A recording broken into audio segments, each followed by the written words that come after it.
Chers téléspectateurs, bonjour ou bonsoir. Nous sommes toujours contents pour nous retrouver nous et sous chaîne ça The Voice of God pour nous continuer périple nous t'ai commencé dans le livre Daniel là.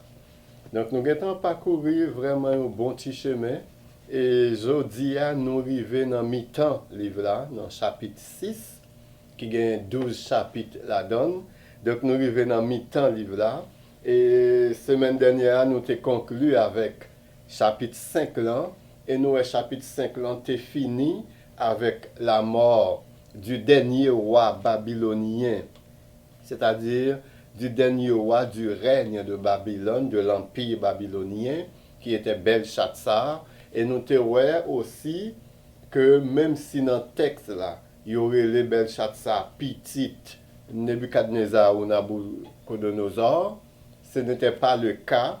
Donc nous te ouais comment dans la culture ça yo, yon monde est capable papa de différentes manières possibles de yon monde même si pas de aucun lien biologique entre père et fils là.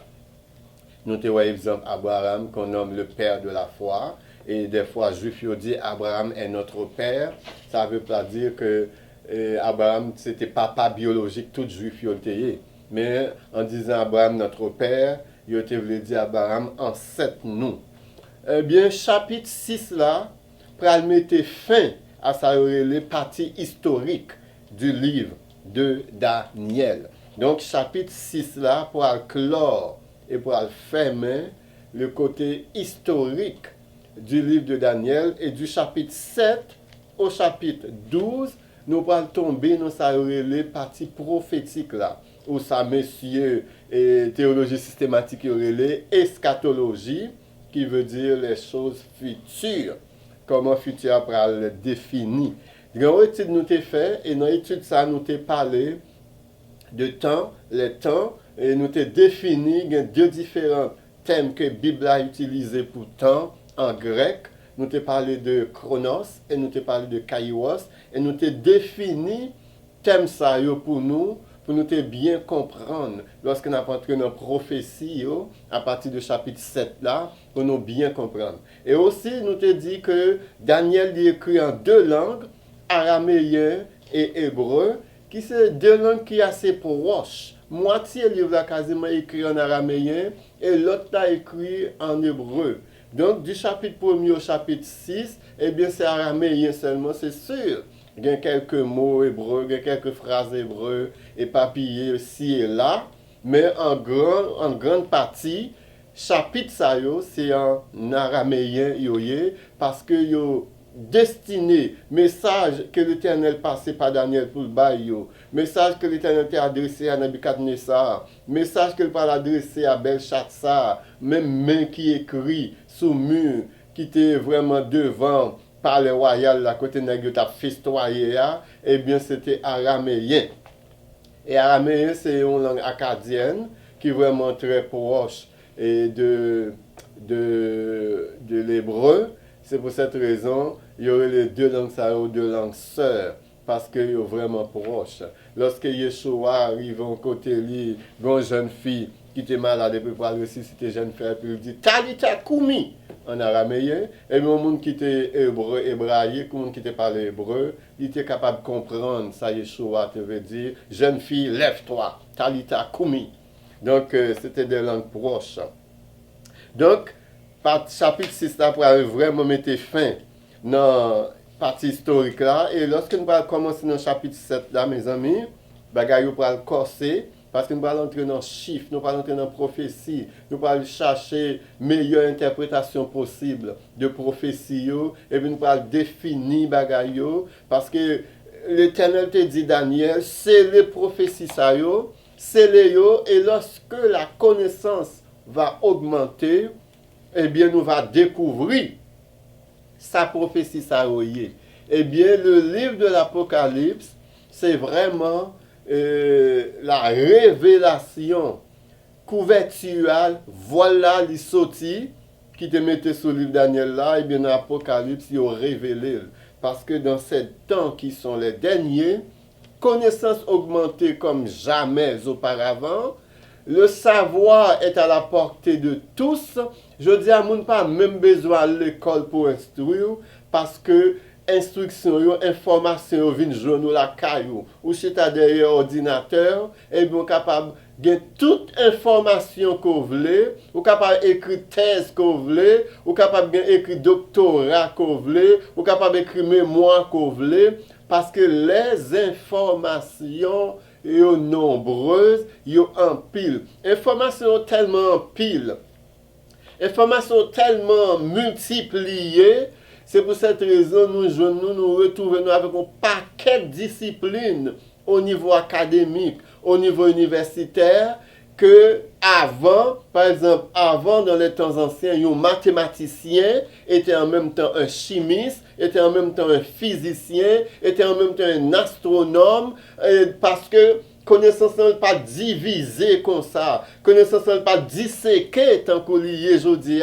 Pour que ça ait disséqué comme ça, pour que ça ait divisé comme ça, et bien c'est parce que information tellement en pile, information tellement nombreuse, donc on est obligé de diviser bagayo pour que tout le monde soit capable de gagner une possibilité et gagner une information qui est solide, gagner une information qui est basée sur la vérité. Bien sûr, dans tout ça m'a dit nous là, côté connaissance a augmenté, eh bien le mensonge aussi fait son chemin à travers la vérité. Il y a un paquet de bagages, un paquet d'informations, comme Donald Trump toujours dit, c'est fake news. Il n'y a pas de bonnes informations, il n'y a pas la vérité. Donc l'ennemi a clair semé, a vraiment semé sur le chemin de la vérité, il glané terrain avec un paquet de mensonges, un paquet semi, demi-vérité, qui fait en sorte que nous venons des fois confus, parce que il y a des informations qui sont nombreuses, et bien il y a des informations qui sont aussi nombreuses que informations. Donc c'est pour cette raison que ça demande un esprit de discernement pour nous bien saisir, pour nous bien comprendre, pour nous bien affranchir par la vérité. Et la seule façon pour nous affranchir par la vérité, c'est par le Fils, car le Fils est le seul être humain de tout l'univers, est le seul qui est capable de nous affranchir par la vérité, comme nous le dit l'apôtre Yochanan, l'apôtre Jean, dans Jean chapitre 8, « Soyez affranchis par la vérité, car je suis la vérité, dit Yeshua. » Donc, chapitre 6 là, c'est un chapitre qui est vraiment très très intéressant. Il y a un pile de leçons nous pour l'apprendre dans le chapitre 6 là. Mais avant même nous entrer dans le chapitre 6 là, je rappelle nous la raison pour laquelle le peuple Israël te trouvé la Babylone actuellement. Et nous apprenons nous tout que rendu au chapitre 6, qui est mon Daniel Vignier et qui l'âge Daniel Gagné rendu au chapitre 6. Même si des fois dans le livre d'histoire, dans le petit livre de catéchisme, yo montre le jeune Daniel dans la fosse au lion, eh bien il n'en est rien. Nous parlons de Daniel qui est loin, mais vraiment loin d'être jeune lorsque il était jeté dans la fosse au lion. Donc pour me revenir sur ça, me dit nous, la raison pour laquelle le peuple d'Israël, incluant Daniel et ses trois amis, te trouvé à Babylone, c'est parce que lorsque le peuple Israël te pu entrer à Canaan, avant que tu entres à Canaan, l'Éternel te dit, par l'entremise des prophètes, par l'entremise de Moïse, l'Éternel te dit, peuple Israël, lorsque nous allons entrer dans la terre promise, moi je voulais pour nous cultiver la terre pendant 6 ans, et 7e année, moi je voulais pour nous garder la terre intacte, parce que moi je voulais que la terre lui jouit d'une année de sabbat. Et non seulement, moi je voulais pour la terre garder une année de sabbat pour ne pas semer, pour ne pas planter, pour ne pas récolter, pendant la 6e année, m'a banou une abondance, de sorte que même si nous pas semé pendant 7e année, et même si nous pas récolté rien pendant 8e année, ça veut dire si nous pas semé pendant 7e année, nous pas récolter rien pendant 8e année. Et si nous commençons à semer dans 8e année à la fin de l'année sabbatique, ça veut dire nous pas qu'à récolter non plus pendant 8e année. Donc ça veut dire après 6e année, 7e année, nous pas récolter rien, mais m'a tellement ban nous abondance pendant 6e année que nous avons gagné pour 6e année, nous avons gagné pour 7e année, nous avons gagné pour 8e année, et nous avons même gagné pour 9e année, nous avons surabondance. Eh bien, le peuple a dit, bon Dieu, eh bien, nous-mêmes, nous pas entendre ni comme ça. C'est pas comme ça nous-mêmes nous comprenons ni, et c'est pas comme ça nous voulons. Ils méprisé l'Éternel pendant 490 ans. Ils ont continué, ils n'ont pas jamais observé l'année sabbatique pour la terre que l'Éternel t'a demandé pour observer. Eh bien, l'Éternel dit, eh bien, cela va être fait selon ma voix. Et que vous le sachiez ou pas, que vous l'acceptiez ou pas, que vous l'admettiez ou pas, eh bien, la terre aura son année sabbatique tel que je vous l'ai ordonné. Vous connaissez lorsque l'Éternel dit un bagaille? Plutôt fait tout sacrifice ou doit faire pour accomplir ça l'Éternel mando là. Plutôt fait tout ça qui n'a pouvoir parce que sous pas fait, c'est pas l'Éternel qui a puni. C'est pas l'Éternel qui a manqué bénédiction. C'est l'Éternel dit la terre et le monde m'appartiennent. Qu'est-ce que vous êtes capable de moi pour satisfaire? Le monde, l'univers m'appartient. Mais lorsque vous désobéissez à la voix de l'Éternel, la première victime, c'est vous-même.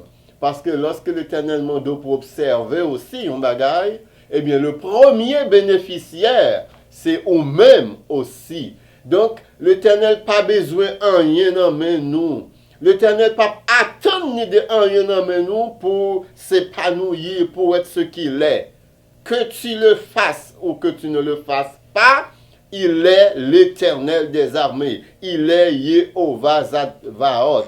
Eh bien, il est un être indépendant, non contingenté. Ça veut dire qu'il ne doit sa réalité, il ne doit sa personne, son pouvoir, sa puissance éternelle à qui que ce soit et à quoi que ce soit. De sorte que si tous les humains disparaissent, de sorte que si l'univers entier disparaît, eh bien l'Éternel demeurera l'Éternel des armées, point barre. Donc tout ça le monde, tout ça le monde, tout ça le monde de nous, c'est toujours pour bien propre, bien pas nous. Lorsque le monde de nous, pour nous obéir à certaines choses, c'est toujours pour nous propre, bien pas nous. Là nous obéissons, eh bien nous sommes les seuls bénéficiaires de l'obéissance à l'Éternel. Eh bien lorsque nous désobéissons, eh bien nous sommes les seuls punis et les seules victimes de la désobéissance à l'Éternel des armées. Donc, puisque monsieur a passé 490 ans à désobéir à l'Éternel, eh bien l'Éternel dit, voyez-nous à Babylone pendant 70 ans. 70 ans, eh bien c'est le nombre de sabbats, le nombre d'années de sabbat que la terre d'Israël était privée. Puisque l'Éternel est toujours fidèle à parole, puisque sa bouche lui dit, mais lui accomplit, eh bien, peuple Israël pas de voulu que la terre là, était reposée pendant 70 ans, eh bien, l'Éternel s'en est chargé, il chassait tout le peuple là. Et puis, il voyait en exil à Babylone, et puis la terre a été pendant 70 ans, la terre a bien reposé. Eh bien, chers amis, rendu au chapitre 6 du livre de Daniel, nous sommes à 68 ans de cette prophétie, de cette déportation du peuple d'Israël à Babylone. Donc, à 68 ans. Et là, Daniel, pas de fête à Babylone. Daniel n'est pas né à Babylone, ni ses amis. Daniel arrivait à Babylone jeune. Donc, s'il arrivait à Babylone jeune, admettons que Daniel t'ait fait Babylone. Eh bien, si Daniel t'ait fait Babylone, ce qui n'est pas le cas, n'a juste pris possibilité là. Eh bien, actuellement au chapitre 6, Daniel est âgé d'environ 68 ans. Parce que ça fait 68 ans que monsieur Dame Sayo yo à Babylone pour payer pour la désobéissance à la parole de l'Éternel. Mais Daniel est rentré à Babylone jeune. Donc, lorsqu'il était entré à Babylone, il était jeune. Donc, ça veut dire? Ça veut dire, Daniel était un jeune homme quand il est arrivé. Et de la culture hébraïque, lorsqu'on parle d'un jeune homme, il faut bien comprendre, dans la culture juive là, à 12 ans, le jeune est reconnu comme un adulte. Une fois que la cérémonie que les bar mitzvah, c'est-à-dire, il est consacré comme un adulte, et à partir de cet âge-là, il y a une obligation pour ce juif pour le ramener à Jérusalem pour 4 des 7 fêtes de l'Éternel. Donc, il y a une obligation pour le ramener à Jérusalem pour 4 des 7 fêtes de l'Éternel.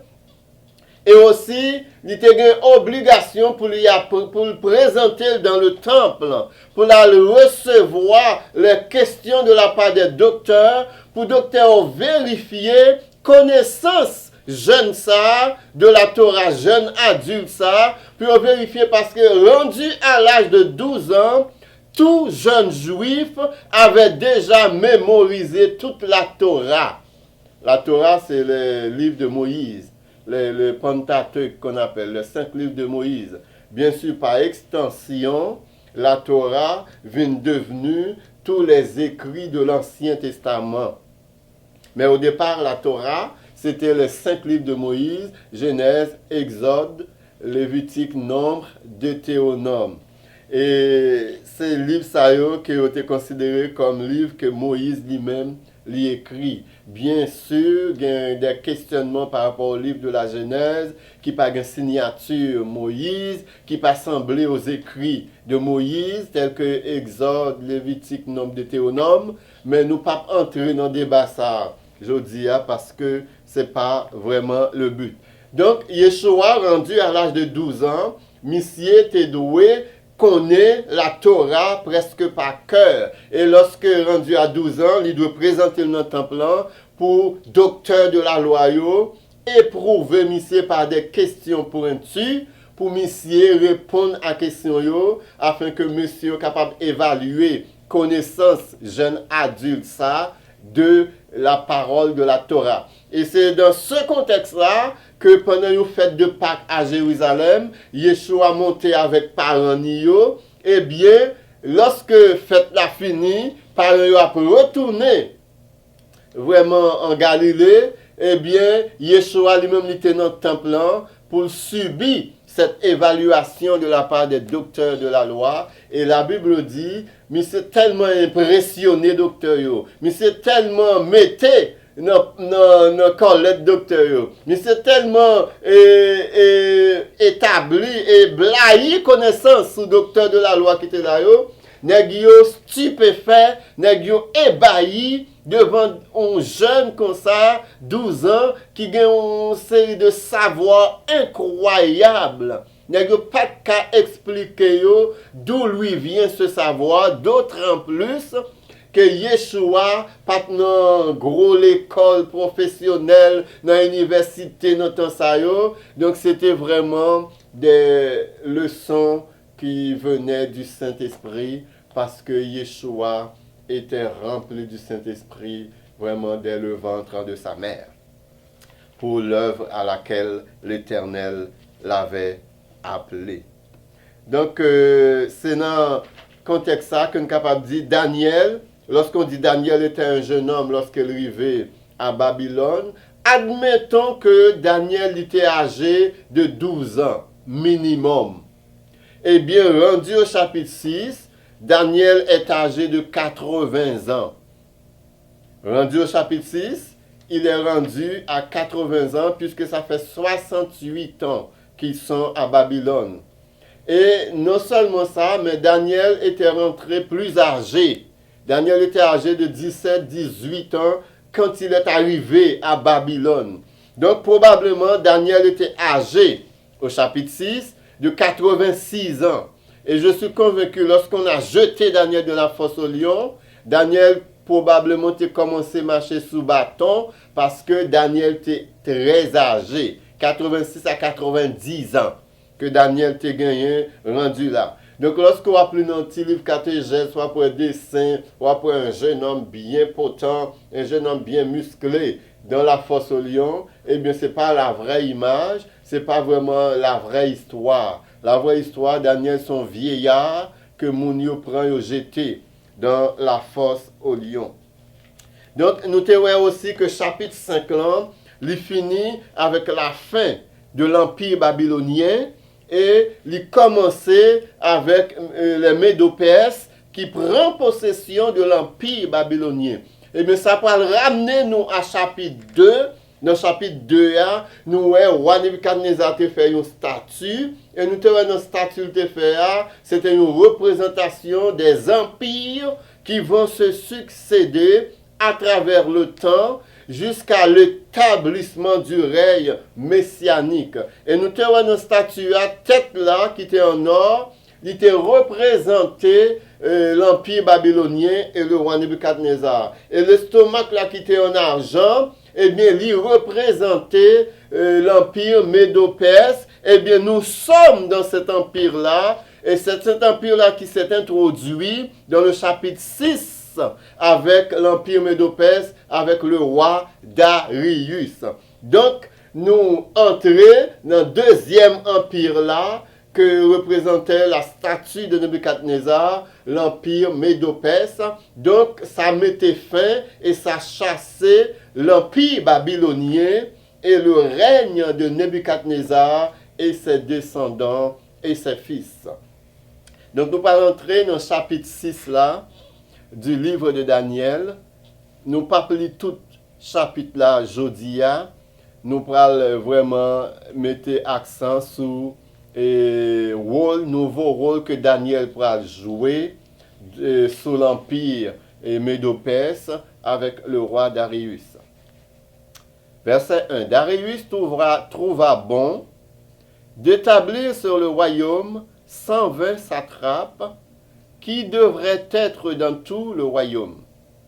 Il mit à leur tête 3 chefs, au nombre desquels était Daniel, afin que ces satrapes, desquels était Daniel, afin que ces satrapes leur rendissent compte. C'est-à-dire, les 120 satrapes devaient donner des rapports à Daniel et les 2 autres chefs. Donc, roi Darius divisait le royaume en 120 comtés quasiment, et il divisait aussi, il mettait sous commandement 120 satrapes, c'est-à-dire 40 satrapes par division, et sur probablement chaque 40 satrapes te gagne un chef. Daniel était chef 40 satrapes et 2 autres chefs, chacun était chef 40 satrapes pour 120. Satrapes, c'était comme des représentants, comme des maires des villes pour vraiment rendre compte aux 3 chefs. Donc, c'était ça la situation. Le roi Darius, qui était un roi qui quand même était bien organisé, mais c'était voulu organiser le royaume, non, mais c'est pas de prendre toute responsabilité ou mettre sous dol. Donc, monsieur délégué des tâches à ces 3 dirigeants, et ces 3 dirigeants, ils vont déléguer des tâches aux 120 satrapes, donc chacun à 40 satrapes. Et la Bible dit, Daniel surpassait les chefs et les satrapes parce qu'il y avait en lui un esprit supérieur. Et le roi pensait l'établir sur tout le royaume. C'est-à-dire, roi te voulait nommer Daniel le vice-roi. Donc après roi, c'est Daniel qui t'a venu. D'un coup, Joseph en Égypte, après le roi d'Égypte, c'était Joseph. Joseph avait l'autorité sur tout l'Égypte, excepté sur le roi. Alors les chefs et les satrapes cherchèrent. Bon, bah, elle a commencé à gâter. Bagarre a commencé à gâter. Et moi, dis-nous pour qui ça bagarre a commencé à gâter et qui ramification qui gagne dans ça. Alors les chefs et les satrapes cherchèrent une occasion d'accuser Daniel en ce qui concerne les affaires du royaume. Mais ils ne purent trouver aucune occasion ni aucune chose à reprendre parce qu'il était fidèle et qu'on n'apercevait chez lui ni faute, ni rien de mauvais. Et ça, c'est un témoignage extrêmement important pour tous les croyants qui travaillent dans un milieu mondain quelconque, dans un milieu séculier. Donc, c'est un message qui est très important. La Bible dit les ennemis de Daniel, moun kap collaborer avec lui, moun kap diriger avec lui, les chefs, et moun qui en bas lui, les satrapes, eh bien, nèg yo vle faire un complot pour yo jeter Daniel. Yo vle faire un complot parce que dans temps ça, lorsque nèg yo pas vle wow, yo pas une question exil et puis il faut perdre du job. Non, lorsque yo pas vle wow, c'est éliminer pour éliminer. C'est touyer pour yo touyer. Pour yo sentir bien. Mais ça nèg yo pas comprendre. Même si Daniel pas ta au courant, bien sûr, il est au courant. Même si Daniel pas ta au courant, mais le Dieu d'Israël ne sommeille pas. Il surveille. L'ange de l'Éternel campe autour de ceux qui les craignent et il les arrache au danger. Le psalmiste va dire, quand je traverse la vallée de l'ombre de la mort, et ça sent la mort là. Ce complot sent la mort, et la mort va s'en suivre. Pas pour Daniel, moun sou qui a comploté à, mais moun qui a comploté à, c'est yo même qui peut tomber dans propre trou, il a fouillé pour Daniel là. Ou alors servi bon Dieu, servi bon Dieu fidèlement. Pas occuper moun qui a fait madigridi, pas occuper moun qui a fait grimace, pas occuper moun qui a fait complot. L'on servi bon Dieu fidèlement, et bon Dieu a chargé de moun qui a fait complot yo. Bon Dieu a chargé de moun qui raciste yo. Bon Dieu a chargé de moun qui a fait discrimination yo. Bon Dieu a chargé de tout moun qui hypocrite yo. Bon Dieu a chargé de tout moun qui a vraiment qui veut tout yo. Servir l'Éternel fidèlement et ne vous occupez pas des ennemis. L'Éternel a baillé au monde pièce yo. Et bien, ça yo, il a cherché un moyen. Et la Bible dit, il ne peut pas trouver aucune occasion ni aucune chose à reprendre parce qu'il était fidèle et qu'on n'apercevait chez lui ni faute, ni rien de mauvais. Et ces hommes dirent, nous ne trouverons aucune occasion contre ce Daniel, à moins que nous n'en trouvions une dans la loi de son Dieu.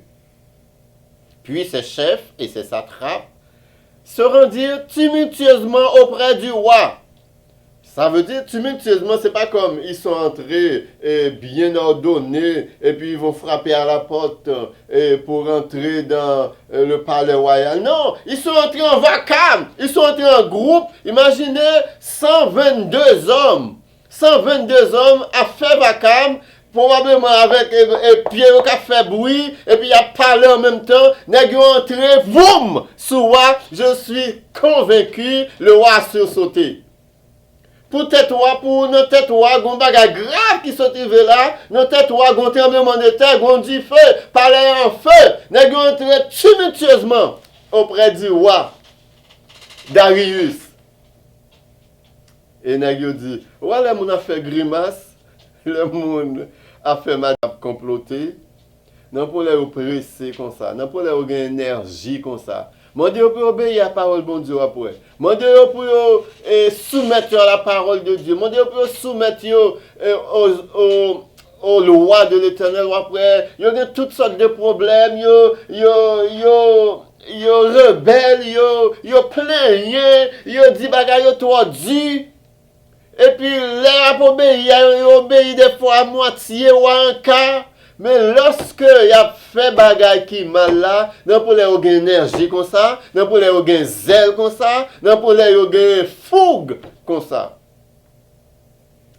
Nèg yo dit, semble-t-il, nous ne trouverons rien dans aucune autre loi pour accuser Daniel, sinon dans la loi de son Dieu. Et ça, c'est le pire chemin à choisir pour un monde qui a comploté contre petit bon Dieu. C'est utiliser la parole de l'Éternel pour détruire l'enfant de l'Éternel. C'est comme non, c'est à ne rien comprendre. C'est vraiment à ne rien comprendre. Tant qu'on se penser que bon Dieu Daniel là, son bon Dieu qui a dormi, bon Dieu Daniel là, son bon Dieu qui tant que bon Dieu payoa, qui a des yeux pas ouais, qui a des oreilles pas tendé, qui a une bouche qui pas parler, qui a une main qui pas qu'à toucher, qui a un pied qui est capable de marcher. Non, notre Dieu est vivant.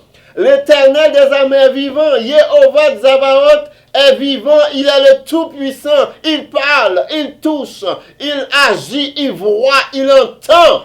À un moment donné, il dit au peuple d'Israël, j'ai vu, j'ai entendu vos souffrances, j'ai entendu vos douleurs, j'ai entendu vos tourments, j'ai vu votre détresse et je suis descendu pour vous délivrer. Oui, notre Elohim, notre El, notre Yehovah Zavaot, notre El Shaddai, il voit, il entend, il parle, il touche, il marche vers nous pour nous délivrer, contrairement aux faux dieux.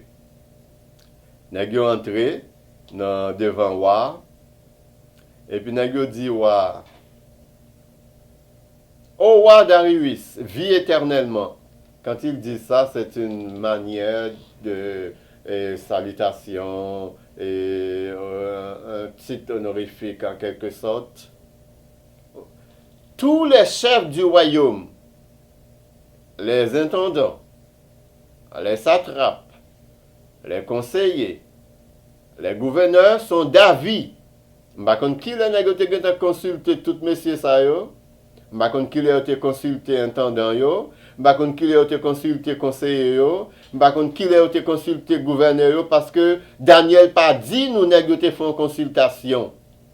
Et là, j'ai l'impression, sans me tromper probablement, ils sont en train de mentir. Puisque après Daniel et deux chefs, c'est M. Satrape qui vient. Et après Satrape, c'est conseiller, après conseiller, c'est gouverneur.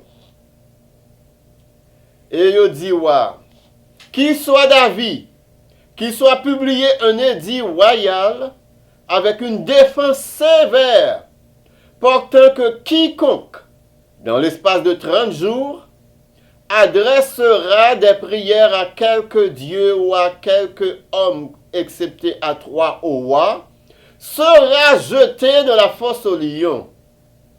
Maintenant, le roi confirme la défense et écrit le décret afin qu'il soit irrévocable, selon la loi des Mèdes et des Perses, qui est immuable. Là-dessus, le roi Darius écrivit le décret et la défense. Là, nous parlons, faire un petit campé là, dans verset 9 là. Nous avons piégé roi Darius, parce que roi Darius a un pile affection pour Daniel. Roi Darius a apprécié Daniel en pile au point tel que tes pensées établit Daniel sur tout son royaume. C'est-à-dire, non seulement Daniel t'a venu à la tête des satrapes, il t'a aussi venu à la tête des deux chefs. Parce que le roi a nommé 3 chefs, dans lesquels faisait partie Daniel. Donc, il t'a même mis Daniel au-dessus des 2 autres chefs, pour que Daniel vienne vissoir. Donc, tout le royaume non t'a sous vraiment domination Daniel. Les nègres ça, Daniel qui est un juif, qui n'est pas des nôtres. Nous rappelons-nous, lorsque 3 jeunes Hébreux t'es arrivé, et puis nègre, écoute, nous fou le monde, t'es un paquet de monde lorsque le roi Nebuchadnezzar t'a fait dédicace statue là. Mais il y a des gens qui t'a veillé, jeunes Hébreux ça qui constatent nègre pas soumettre à l'ordre roi, yo pas baisser pavillon devant statue. Nèg yo rapporté là-bas Nebuchadnezzar. Nebuchadnezzar, dans son orgueil, dans son moi, gonflé à bloc, il fait réunir monsieur yo bon côté, il dit monsieur yo, eh bien, ça me tendait à pas vle quoi que c'est la vérité liée, moi vle vérifier ça de mes propres yeux.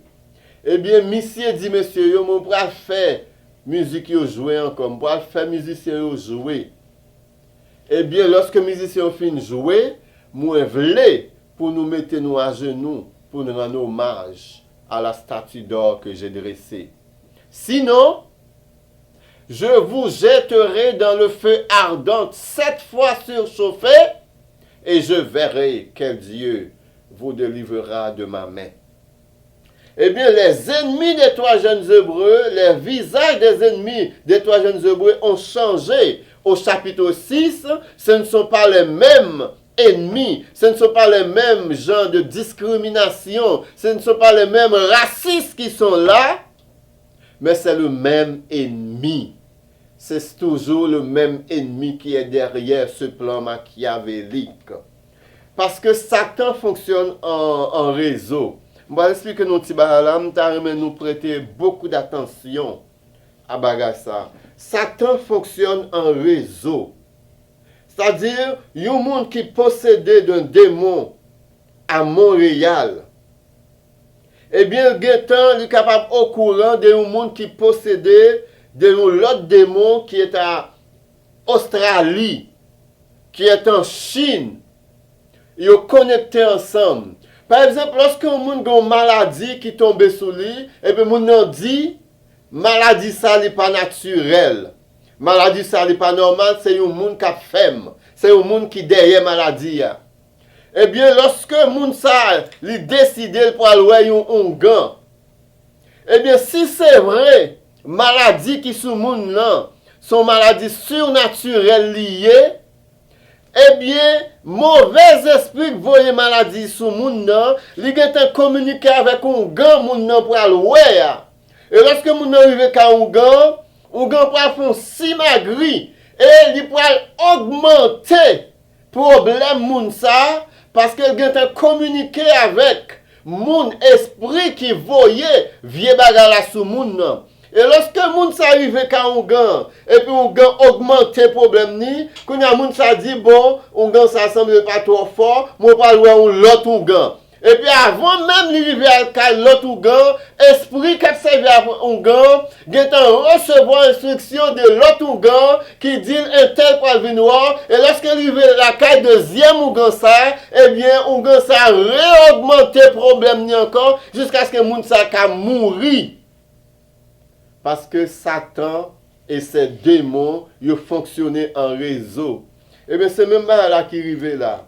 Monsieur qui t'a persécuté 3 jeunes Hébreux dans chapitre 2, chapitre 3, eh bien, esprit qui t'a animé monsieur Sayo, c'est même esprit qui a animé monsieur et Sayo, satrape yo, conseiller yo, gouverneur yo, pour yo faire Daniel mourir. Pour yo jeter Daniel. C'est pour cette raison que je dis un bagage qui est extrêmement important dans la minute ça. Soit dans l'église, et puis dans l'église que tu es, il y a un faux frère, une fausse sœur qui devient un pongongon dans la vie.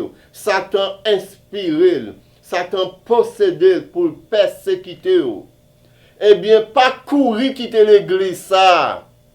Parce que lorsque vous courir quitter l'église ça, parce que Satan mettait des gens dans l'église ça pour persécuter, eh bien, al fait mon al temps nous, il est arrivé en vol dans l'église quand on peut courir, là temps nous 2 pieds fermes et il moun ni préparé pour vous qui pourrait persécuter encore davantage que l'église quand il a persécuté là à courir.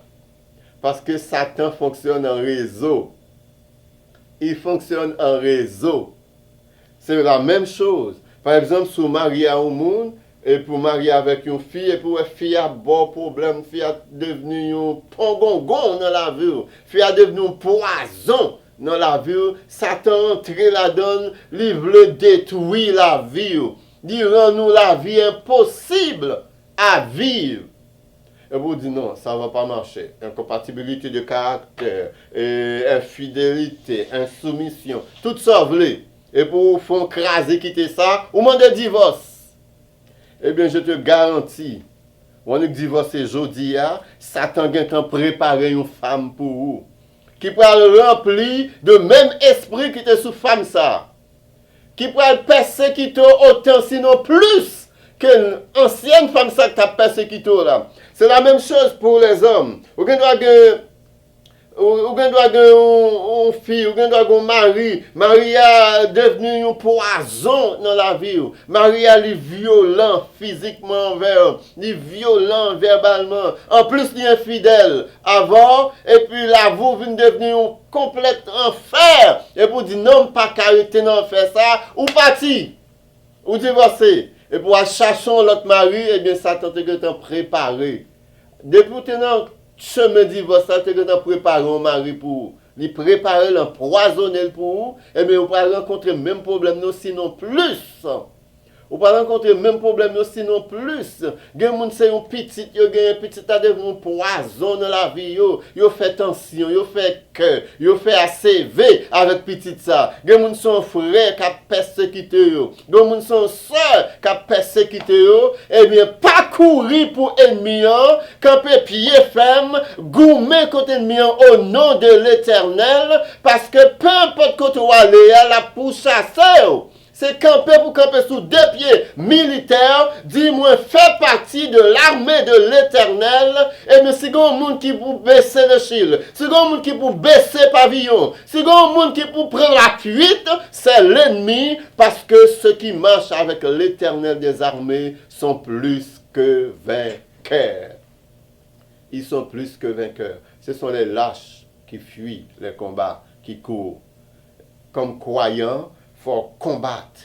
Et lorsqu'on combat, on a une série de côtés arrivés dans le combat tellement dur, combat tellement terrible, combat tellement difficile, et bon, pas bien l'autre choix, passer derrière l'Éternel des armées, dit l'Éternel, bataille là, c'est pour l'Éternel.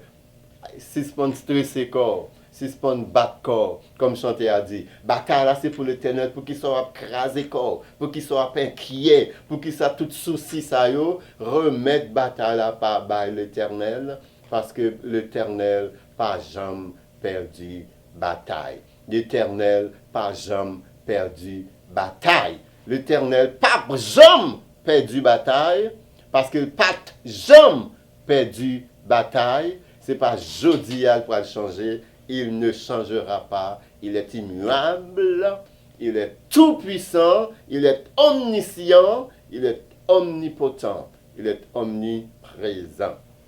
Un prédicateur qui me dit, l'Éternel est son pantocrator.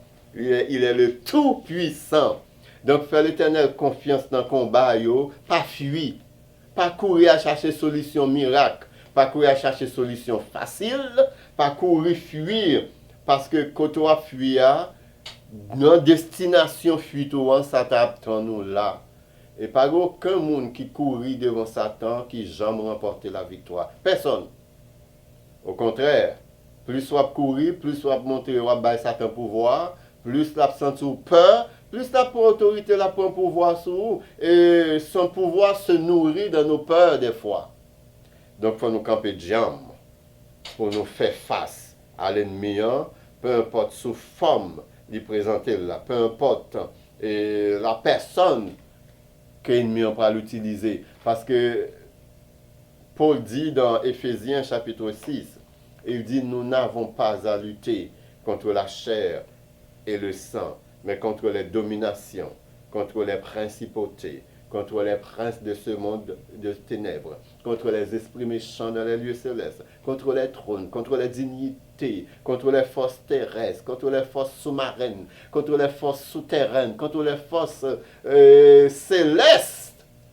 Nous n'avons pas à lutter contre la chair et le sang. Et puisque bataille là sont batailles spirituelles liées, ça ne sert absolument à rien d'utiliser des armes physiques, parce que les armes physiques n'ont absolument aucun effet dans ce combat spirituel. Les armes physiques n'ont absolument aucun aucun effet. C'est comme quelqu'un qui prend une épée bien aiguë, une épée puissante, et qui lance des coups d'épée dans l'eau, pensant que ça va laisser des traces, ou qui lance des coups d'épée dans l'air, puis en s'attendant à ce qu'il y ait des traces de son épée dans l'air.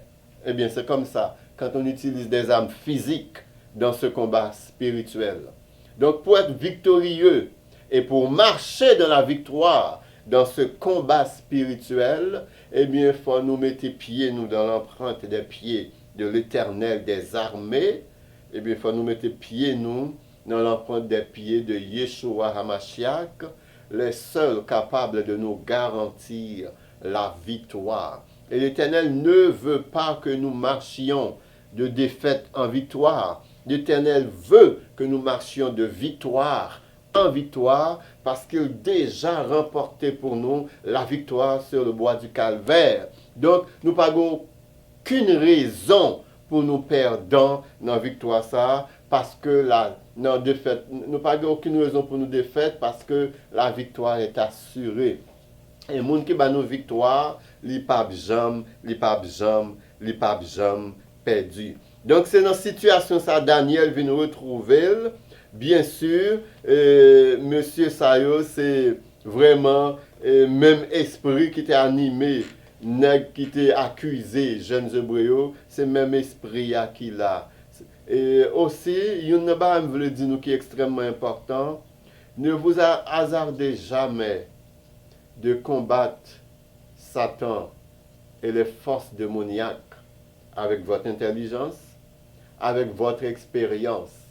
Car notre espérance de vie, la Bible dit, est de 70 ans, et cela pour les plus robustes à 80 ans. Donc, en moyenne, nous vivons 80 ans. Et en 80 ans, on a une expérience, parce que de l'âge de 10 ans, 12 ans, on n'a pas vraiment de grande expérience. L'expérience a commencé vraiment à partir de 15-20 ans, on commence à faire bonne expérience dans la vie. On commence à comprendre la vie. Vraiment. Donc, on est capable de avoir 60-70 ans d'expérience. Mais qu'est-ce que 60 et 70 ans d'expérience devant un être qui a des milliers d'années d'expérience? Devant un être qui est extrêmement rusé et extrêmement intelligent. Et c'est ça que Daniel te comprend. Daniel connaît qu'il a préparé le complot. La Bible dit Daniel était au courant du complot et n'a rentré dans sac papouyo, n'a entré dans ça ou pas comprendre, n'a entré dans ça qui dépassait yo, n'a voulu piéger Daniel dans la loi de son Dieu. C'est vraiment idiot de leur part de penser que l'Éternel t'a quitté bagaille ça passé. Ils pensaient que l'Éternel t'a quitté bagaille ça passé. C'est pour cette raison des fois on voit des pasteurs qui se lèvent contre d'autres pasteurs, qui critiquent souvent par jalousie. Par jalousie parce que l'autre a plus popularité, parce que l'autre a plus invitation à gauche et à droite, et puis jalousie remplit comme mon nom, et puis la dénigrer mon nom, eh bien, dans situation ça, dénigrement la retourner contre mon nom. Et puis à un moment donné, c'est mon nom qui a dégringolé la pente. Juste un événement passé, juste une situation passée, et puis mon a dégringolé la pente. Réputation mon nom parti en fumée. Parce que mon a osé attaquer à loin de l'Éternel, l'apostrophe O-I-N-T, à un monde que l'Éternel oindre pour un ministère spécial. Donc, chers amis, faisons attention, car l'ennemi fonctionne en réseau. Et pendant que je dis l'ennemi fonctionne en réseau, il y a une situation qui vient dans la tête. Ouais, par exemple, il y a un monde qui était dans la drogue. Le monde était dans la drogue, il était intoxiqué. Même si le monde suit plein de cours de désintoxication, le monde n'a pas jamais changé, le style était vraiment possédé par la drogue. Puis à un moment donné, cette personne fait la connaissance de Yeshua. On a décidé de faire un retour de 360 degrés et puis on a accepté le Seigneur. Lorsque on a accepté le Seigneur, je vous garantis le jour même que cette personne va accepter le Seigneur. Il y a l'esprit qui t'a possédé, Mounsa, du pral parti, et lorsque Mounsa fin quitter milieu, côté où te prié pour lui, à côté où te chassé tout esprit qui t'a dominé, qui t'a rendu addicté vraiment à la drogue, eh bien, premier Mounsa te prend mettre sous chemin Mounsa, son compagnon de route Mounsa, un compagnon de drogue, en même temps, ensemble avec elle. Pour venir prouver, pour venir branler, si foi ou autre, il fait gagnant. Parce que l'ennemi fonctionne en réseau. Même si on est dans un milieu chrétien, nous ne sommes pas unis, nous, pour nous fonctionner ensemble, pour nous former une force inébranlable contre l'ennemi. Même si nous sommes pasteur a crasé pasteur, bishop a crasé bishop, prophète a crasé prophète, apôtre a crasé apôtre. Dans le milieu Satan, ils ont même fonctionné en réseau, ils ont unis dans leur œuvre de destruction. Nous-mêmes, supposément qu'à faire une œuvre de construction, nous pas qu'à unir nous pour nous combattre les forces des ténèbres. Et l'ennemi, il a une occupation, il fait une shooter sur l'autre, diviser pour mieux régner. Et le monde qui a shooté sur l'autre là, lui-même, il est sous possession démoniaque. Ce monde l'a shooté à sous possession démoniaque, tout le monde sous possession démoniaque, et puis Satan chita, lui croise les pieds sous cœur, moun sa yo, et puis l'a dominé yo. Donc Daniel lui-même, il était comprendre ça, il était à chercher force li dans l'Éternel des armées. Complot les hommes pas de faire changer routine ni. Complot les hommes pas de éloigner de Seigneur il y a. Complot les hommes pas de faire dévier de rituels li. Complot les hommes pas de faire dévier de adoration. Il était doué par l'Éternel des armées, de prière. Il était qu'on fait devant l'Éternel des armées et de l'étude de la parole de l'Éternel des armées, en rien pas capable de dévier Daniel parce qu'il était connecté avec le trône, et lorsqu'on est connecté avec le trône, absolument rien ne peut nous distraire dans ce monde. Chers amis, que l'Éternel nous bénisse, qu'il nous fasse grâce afin que nous restions attachés à lui et que nous nous unissions, les vrais croyants, que nous nous unissions pour vraiment livrer cette bataille de la fin des temps contre les forces des ténèbres, contre l'ennemi juré de nos âmes, cet ennemi qui a juré de nous persécuter jusqu'à la porte des cieux.